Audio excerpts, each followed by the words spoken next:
La danza Chukchu de Paucartambo. Una explicación histórica desde la enfermedad. Pablo José de Oricaín escribió en 1790 el manuscrito denominado Compendio breve de discursos varios sobre diferentes materias y noticias geográficas del Obispado del Cusco, que claman remedios espirituales.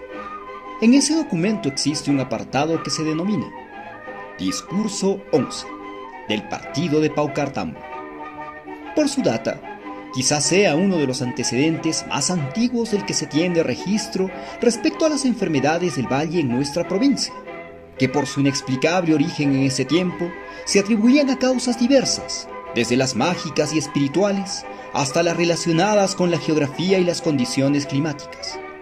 Es valioso hacer una transcripción literal de parte del contenido del discurso en mención, pues datos sobrantes en él nos ilustrarán de mejor manera en lo que con los años vino a denominarse el Chukchu, primero como enfermedad y luego como una expresión artística, tradicional y de fe. Discurso 11 del Partido de Paucartambo. 4. Cazca.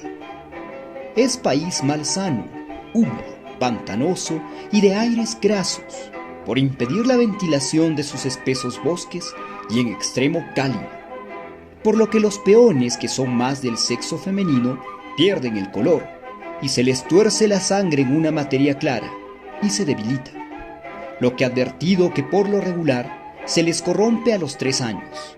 La sacan a la convalecencia al pueblo de Paucartambo, en el que invernan cosa de 1 año, y sólo así subsisten algún tiempo, pero nunca crían huesos viejos los que repiten en entrar. Esta regla o método no lo observan puntual cuando les apure el trabajo, por lo que mueren infinitos.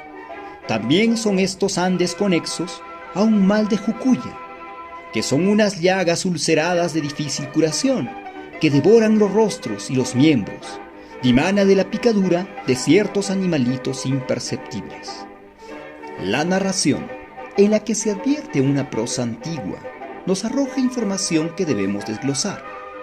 En un primer término, hace referencia a un lugar caluroso en el que existen por falta de ventilación aires contaminados y zonas pantanosas. Lo anterior es interesante, ya que la malaria etimológicamente proviene del italiano medieval mal, que es igual a malo, y aria, que es igual a aire. Y el paludismo a su vez proviene del latín paludis, genitivo de nombre palus, que significa ciénaga o pantano, y deísmo, acción o proceso patológico. Como podemos apreciar, el lugar descrito es un escenario ideal para el desarrollo de enfermedades que, aunque no tenían un nombre, sí eran detalladas con absoluta claridad en ese tiempo. En un segundo término, el texto nos habla de personas enfermas, normalmente peones, que pierden el color, se les tuerce la sangre en una materia clara y se debilitan, lo que sin ninguna duda hace referencia a la sintomatología de la malaria o paludismo, que tiene como características principales la ictericia, que es la coloración amarillenta en la piel, y la anemia, que es el resultado de la destrucción de los glóbulos rojos, lo que puede explicar la mención al aclaramiento del color de la sangre.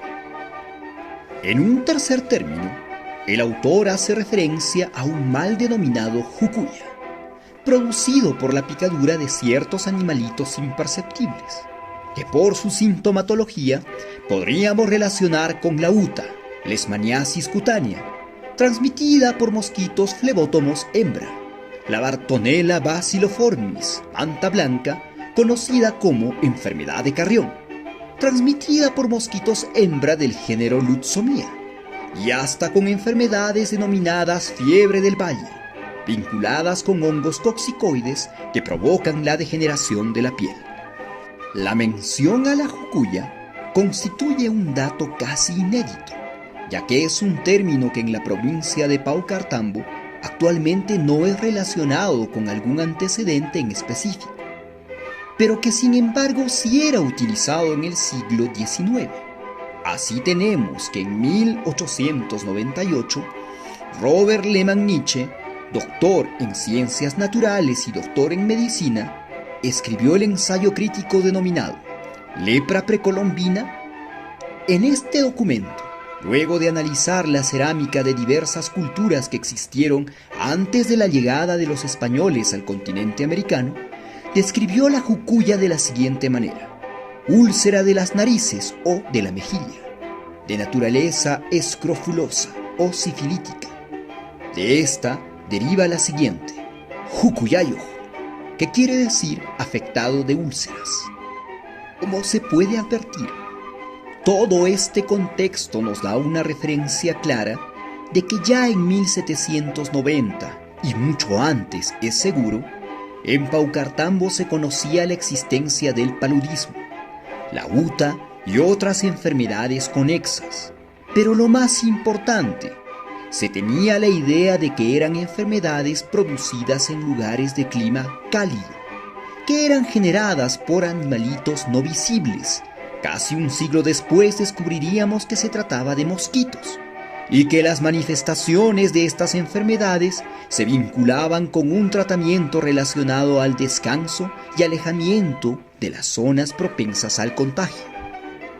De lo descrito, no es absurdo afirmar que durante el siglo XIX, al existir enfermedades endémicas del valle para las cuales no había una cura, la innumerable cantidad de personas afectadas recurrían a remedios empíricos, vinculados muchas veces a la alquimia o a la superstición, y que otros tantos buscaban sanación en la fe. Como se ha dicho, el desplazamiento de los enfermos a zonas alejadas del valle era algo recurrente, más aún cuando había brotes de paludismo como en 1896 y 1932. Es en este punto que podemos identificar el surgimiento del término terciana, que está relacionado directamente a las fiebres de paludismo que ocurren cada tercer día y que se identificaría luego con el chucho. Pero de esto hablaremos en otra oportunidad.